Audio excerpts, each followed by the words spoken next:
날씨의 재구성 시간입니다. 시장 안에서 또 어떤 이슈들이 핫한지 어제부터 움직이고 있는 여행 항공우주 그 배경의 뉴스를 짚어보도록 하겠습니다. 규보증권 스마트영업부 사용관 차장과 함께합니다. 어서 오세요. 네, 안녕하세요. 네, 안녕하십니까. 네. 이슈 시간에는 이렇게 1대1로 대화를 하다 보니 시청자분들의 상담을 도와드리지 못하는 좀 그러게요. 아쉬움이 있어요. 네. 그죠? 하지만 오늘 여행 항공주에 대한 투자 의견을 방송을 통해서 상담 도와드리도록 하겠습니다. 네. 드디어 날아오를까요? 어제부터 상승하는 그 종목들의 배경에 어떤 뉴스가 있었는지 짚어주시죠. 네, 일단 입국 전에 PCR 검사, 그거 굉장히 좀 귀찮고 맞아요. 또 격리 이런 부분들 굉장히 좀 안 좋습니다. 이게 제주항공 쪽에서 설문조사를 했다고 그래요. 근데 결과를 보니까 올해 추석 여행 계획을 50% 정도가 잡고 있다. 물론 모수 자체는 크지는 않습니다. 네. 근데 정말로 가고 싶은 사람들이 들어와서 체크를 하는 거기 때문에 신뢰도는 높다라고 저는 좀 생각을 하고요. 거기 보게 되면 국내가 41%, 해외가 9%예요. 그런데 항공편 여행을 여전히 고민하고 있는 이유 물어봤더니 가장 높은 비율이 여행 지방 여행을 갔을 때 이제 방역 상황 이런 부분들 때문에 걸린다라고 응답한 비율이 32%였습니다. 그 다음이 높은 비용 25%가량 돼요. 여전히 하이퍼 인플레이션 상황에서 내 실질적인 소득 감소했는데 해외여행 갈 수 있을까라고 생각을 하게 되는 거죠. 그리고 세 번째가 입국 전에 PCR 검사 이런 거 입국 절차 너무 귀찮다. 한 20% 정도 됐어요. 그래서 영향을 미치고 있기 때문에 만약에 이게 해제가 된다라고 했을 때는 그만큼 해외여행을 더 고려할 수 있는 부분들은 분명히 생겨날 수 있다라고 보는 거고요. 일단 국제 유가도 좀 최근 들어서는 하락을 많이 했죠. 그러면서 항공주가 동반 상승하는 모습들이 나타났고요. 7월에 항공사가 하계 성수기 돌입을 했어요, 사실상. 그러면서 해외여행객이 전년 동기 대비해서 무려 532% 급증을 하는 모습들이 나타나면서 186만 명을 기록을 했다라는 뉴스도 같이 나왔습니다. 일단 LCC 같은 저가 항공 쪽의 공급력이 조금씩 증가하고 있어요. 그러면서 일단은 동남아 중심으로 해서 여객 수요가 회복되는 모습들이 지속적으로 나타나고 있다라는 부분들, 최근의 주가 흐름을 대변해주는 그런 요인들이 좀 될 것 같습니다. 오늘 그래서 여행 항공주들이 상승을 하고 있긴 한데 사실 이들도요. 올라갈 때쯤 하면 다시 코로나19 확진자가 늘어나고 올라갈 때쯤 하면은 유가가 올라가고 뭐 이런 식으로 맞아요. 뭐가 발목을 잡는 것들이 있었거든요. 지금은 환율 급등이 문제예요. 제가 유창희 대표님하고도 어제 이야기를 했는데 여행을 갈 수 있어도 안 가는 이유가 뭐 항공권도 비싸지만 지금 환율 때문에 뭐 환전을 하겠습니까? 그렇죠. 이 환율 그리고 항공사 입장에서는 다 이게 달러로 빌린 거니까 이 역시도 환율에 발목을 잡힐 수밖에 없고 맞아요. 그럼 지금 이 환율이라든가 물가라는 그 리스크가 사라지면 이들은 더 잘 가겠네요? 아무래도 그럴 수밖에 없다라고 생각을 하고 있는 건데 일단은 환율이 말씀하신 대로 가장 문제인 것 같아요. 이 환율 때문에 지금 상반기에 영업 비용 중에서 연료, 유류비 비중이 굉장히 커졌습니다. 이게 원자재를 달러로 수입을 해야 되기 때문에 환율이 올라갈수록 더 손실을 보는 구조, 그리고 현대차라던가 이런 쪽들은 달러로 받아와서 원화로 환산을 하기 때문에 환율이 올라가면은 그만큼의 서프라이즈한 실적이 나올 수밖에 없는 이런 구조들을 갖추고 있다. 이거는 먼저 기본적으로 좀 이해를 하셔야 될 것 같고요. 그런 부분에서 사실상 항공편이 예전 비해서 더 많이 운행된 것도 아니에요.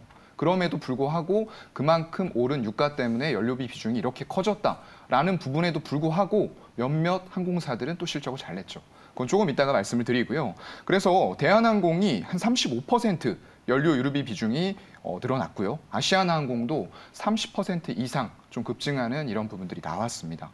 환율이 10% 상승한다고 했을 때 각사의 영업이익도 6천억, 4천억 둘이 합치면은 10%당 1조 움직이는 거예요. 굉장히 크게 움직이는 부분들이기 때문에 환율에 민감할 수밖에 없는데 지금 이제 남은 거는 결국 이 환율이 어떻게 될 것인가 여부가 가야 되거든요. 주말 동안에 이제 그런 부분들이 나와서 다음 주 우리 시장에 영향을 미치겠죠. 잭슨홀 미팅, 거기서 어떤 얘기들이 추가적으로 나오는지 아니면 그동안 해왔던 얘기 또 반복하면서 경제 지표 안 나왔으니까 금리 인상하는 속도라던가 강도 조금 조절하겠다. 라는 부분들로 갈 건지 이것들은 좀 체크를 해봐야 될 것 같고요.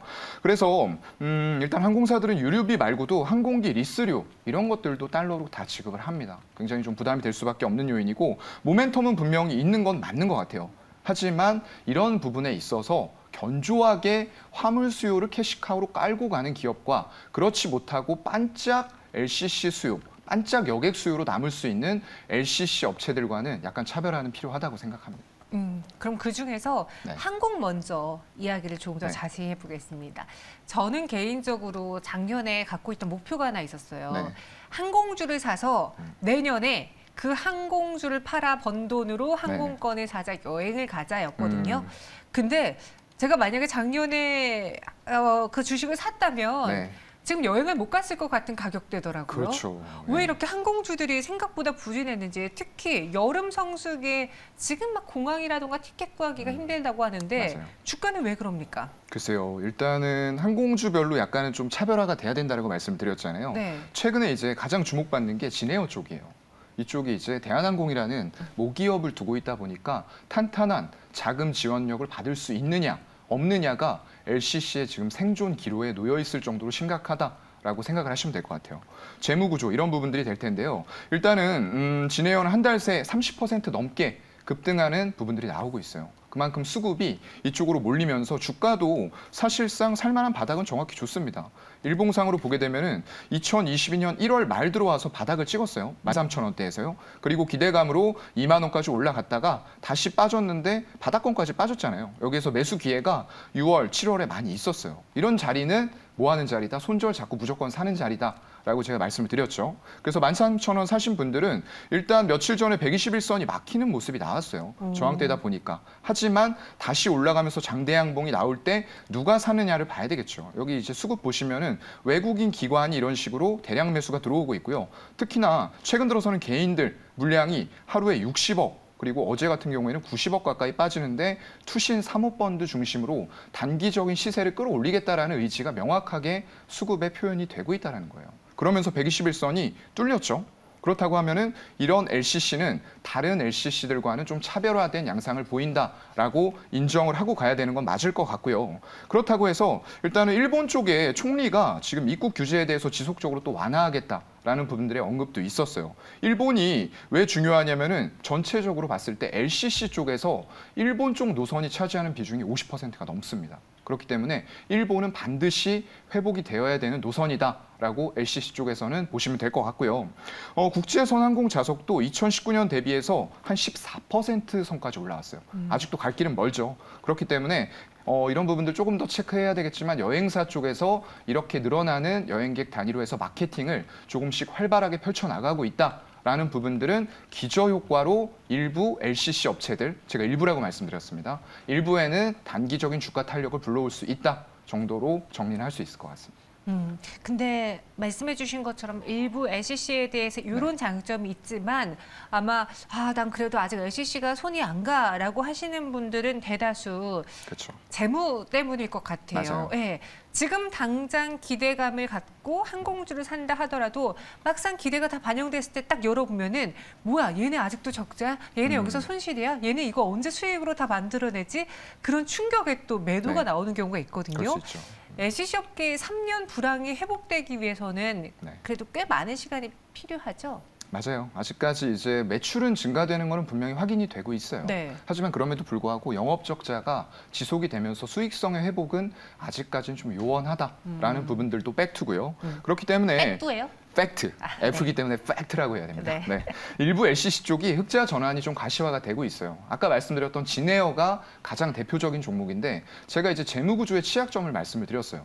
이런 쪽들은 채무 비율이 엄청나게 높습니다. 부채 비율이요. 그래서 보게 되면은 일단 지금 진에어 같은 경우에는 그래도 모회사를 지금 두고 있는 대한항공으로 두고 있기 때문에 지원적인 부분들을 받기가 조금은 다른 업체들 비해서는 수월합니다. 그래서 한 300에서 400%대 부채 비율을 가지고 가고 있어요. 그런데 다른 쪽들 보면 좀 심각하죠. 에어부산은 완전 자본 잠식. 그리고 그 밑에 티웨이 항공도 1000%에 달해요, 부채 비율이요. 또 그 밑으로는 제주항공이 850%. 그런 것들 대비하면은 300에서 400 정도 왔다 갔다 하고 있는 이런 진에어 같은 업체들은 굉장히 양호하다라고 생각을 할 수가 있을 것 같고요. 그렇게 봤을 때 일단 아까 말씀드렸던 대로 이제 일본 노선의 회복이 4분기 이후에 이루어질 가능성이 좀 있을 것 같아요. 중국 쪽은 코로나 제로 정책이 워낙에 강하기 때문에 올해는 힘들 것 같고요. 내년 상반기 정도로 봐야 되지 않을까. 하지만 아까도 말씀을 드렸죠. LCC에게 가장 중요한 노선은 일본 쪽이다. 왜냐하면 매출 비중이 굉장히 높아요. 50% 가까이가 LCC에서 일본 노선의 매출 비중이기 때문에 일본만 열린다라고 했을 때에는 이런 진에어 같은 업체들은 추가적인 수혜를 하반기에 입으면서 내년 상반기 실적에 대한 기대감들이 더 커질 수가 있는 그런 상황인 거죠. 그럼 확실히 이번에 네. 중국이라던가 일본에 있어서 그런 근거리 국가, 인접 국가들에 있어서 네. PCR을 폐지한다거나 지금은 일본이 그 비자가 있어야만 또 갈 수 있는 상태였는데 이 비자 없이 그냥 모두 다 입국이 가능하다라고 하면은 네. LCC 업계에는 정말로 큰 호재겠네요. 엄청 큰 호재인데 네. 이제 문제는 공급력이 그걸 따라갈 수 있느냐는 거예요. 예전 비해서 지금 2019년대 공급력 대비했을 때 네. 아직까지도 한 20%가 감소된 공급력을 가지고 있거든요. 네. 그래서 수요가 뒷받침이 된다고 해도 공급이 뒤따라주지 않으면은 우리가 기대하는 만큼 멀티플이 먹여지지는 않을 텐데 그렇다고 하더라도 일단 수요가 많기 때문에 티켓 가격이 높게 유지가 된다. 그리고 그런 가격에도 불구하고 수요들은 넘쳐난다라고 했을 때는 어느 정도 일정 부분의 실적 상승은 있을 수밖에 없다라고 보입니다. 알겠습니다. 근데 지금 이렇게 저희가 항공주의 재무 이야기를 할 때 사실 네. 더 심각한 쪽은 여행 쪽인 것 같아요. 그런데 여행은 또 호재 하나 나오면은 항공주보다도 더 높게 올라가는 그 변동성 매력이 있긴 하거든요. 네. 어떻습니까? 여행주 적자는 언제까지 이어질까요? 이 적자인 건 이미 다 알고 있기 때문에 네. 이런 호재, 관광 호재 시선 돌려볼까요? 여행주에 대한 투자 의견은요? 사실 이게 실적만 보면은 못 사요. 실적 대비해서 이 시총들을 보면 아직까지도 저는 좀 손을 대기는 어려운 그런 구간이라고 보이는데 일단은 굉장히 좀 암흑기였죠. 그런 동안에 여행업체들이 굉장히 많이 난립을 해 있었어요. 그런 것들이 좀 구조 조정이 되면서 과점 상태로 다시 들어왔다. 거기다 구조 조정 비용 뭐 이런 것들 다 상계를 하면서 왔던 부분들은 좀 긍정적으로 보이기는 합니다. 매출액도 일단 동반 증가를 하고 있어요. 항공이 증가되는 만큼 같이 증가를 하고 있는데 마찬가지로 수익성은 아직도 회복이 이쪽도 역시나 요원한 그런 상황입니다. 보통 이게 상품 판매를 할 때 한 1에서 4개월 뒤 최소 그 정도 뒤 거를 판매를 하거든요. 그렇다 보니까 일단 2분기 쪽에는 실적이 안 나올 수밖에 없었던 부분들이 있을 것 같고요. 또 코로나가 재유행 이슈가 나왔어요. 특히나 우리나라 그리고 아까 굉장히 흑자 노선이라고 말씀을 드렸던 일본 쪽도 지금 확진자들이 꽤 많이 나오는 추세에 있었단 말이죠. 그렇다 보니까 그런 부분 때문에 8월 달부터는 회복세가 올라오다 꺾여버렸어요. 성수기인데 말이죠. 그런 부분들이 좀 일어난 거고요. 그래서 하나 투어, 모두 투어, 대표적인 이제 여행주들인데 영업이익이 개선되긴 했지만 정말로 그냥 눈꽃만큼이라고 표현을 할 수 있을 만큼 그 정도 개선됐고요. 마케팅 비용이 증가가 돼버렸어요.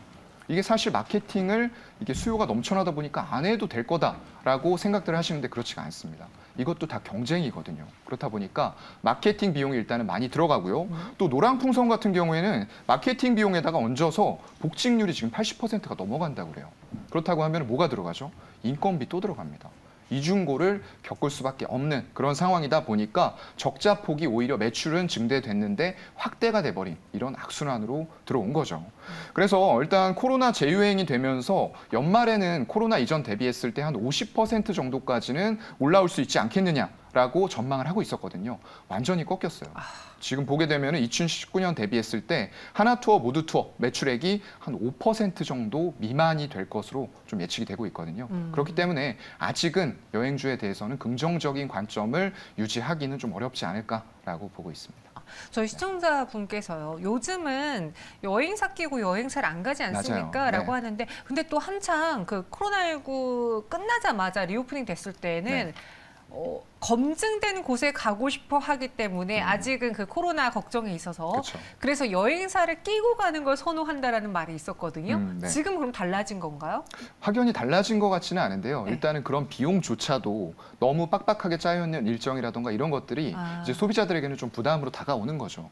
이제 거기다 끼워 넣기, 뭐 상품 끼워 넣기 관광 이런 것들 있잖아요. 그렇다 보니까 이제 개별적으로 코로나 이후에 조금 더 개인적인 일정을 즐기고 싶은 그런 욕구들이 더 반영이 되면서 패키지나 이런 쪽들의 어떤 예전의 인기가 지금도 그렇게 갈 수 있을까라는 부분들에 대해서는 조금 퀘스천 마크를 달 수밖에 없을 것 같아요. 저도 한번 부모님하고 가족끼리 그렇게 되면 안 사지도 못하죠. 네. 여행을 갔었는데 동남아시아였거든요. 마지막 날 갑자기 무슨 뭐 고무 공장에 가고 매트리스 공장에 가길래 여기 도대체 왜 오는 거 했더니 이게 다 그 상술의 일환 중에 하나였더라고요. 그래서 그 이후로 저도 여행사는 안 끼고 다니는데 그럼 현 구간의 리오프닝과 관련해서 그 일본발, 중국발 만약에 검사가 폐지된다라는 그런 호재를 나중에 우리가 투자로 이용해 볼 때 여행보단 항공 쪽인지 항공 내에서 무엇이 탑픽이 될까요? 일단은 대한항공을 제가 꼽기는 꼽았어요. 근데 진에어 같은 경우에도 지금 121선 돌파 이후에 향후에 흑자 전환 가시감이 가장 높은 업체이기 때문에 주가로 본다고 하면은 일단 2만 원, 2만 4천 원 이런 식으로 보이기는 보입니다. 수급이 붙으면서 올라간다라고 가정을 했을 때 말씀을 드리는 건데요. 그런 부분 말고 여객 수요 회복 말고 기존에 잘하고 있는 게 있는데 여객 수요까지 회복이 된다. 그리고 미주라던가 유럽 쪽 노선에 대해서는 소비자들이 말씀드렸던 대로 가격적인 민감도 자체가 약해요. 동남아나 이런 쪽들과 틀리다는 얘기를 드리는 겁니다. 그런 쪽들의 우등석, 1등석 이런 쪽을 이용을 그냥 할 수 있다. 가감 없이 할 수 있다. 이런 부분들이 좀 될 것 같고요. 그런 구간에서는 일단 대한항공을 꼽을 수밖에 없을 것 같아요. 2분기 실적도 굉장히 선방했어요. 아까 말씀드린 대로 이 항공 편수, 운항 편수가 적었음에도 불구하고 연료비가 엄청나게 올라갔거든요. 근데 그런 것들 다 메꾸고서 엄청 서프라이즈한 실적을 또 달성을 했죠. 그만큼 굉장히 화물 쪽에서 견조하게 수요가 아직도 일어나고 있다라는 부분들 반증을 해준 거고요. 일단 상반기만에 영업이익 1조 5천억 넘게 달성했어요. 그러면은 전년 한 해 동안 냈던 영업이익 이미 뛰어넘었습니다. 그럼 하반기가 또 기다리고 있죠. 그래서 이런 부분들이 될 텐데 연료 소모량이 7% 증가했는데 단가는 무려 105% 상승했어요. 근데 그 유가마저도 지금은 일정 부분 꺾이는 이런 시그널들이 또 나오고 있다는 거죠.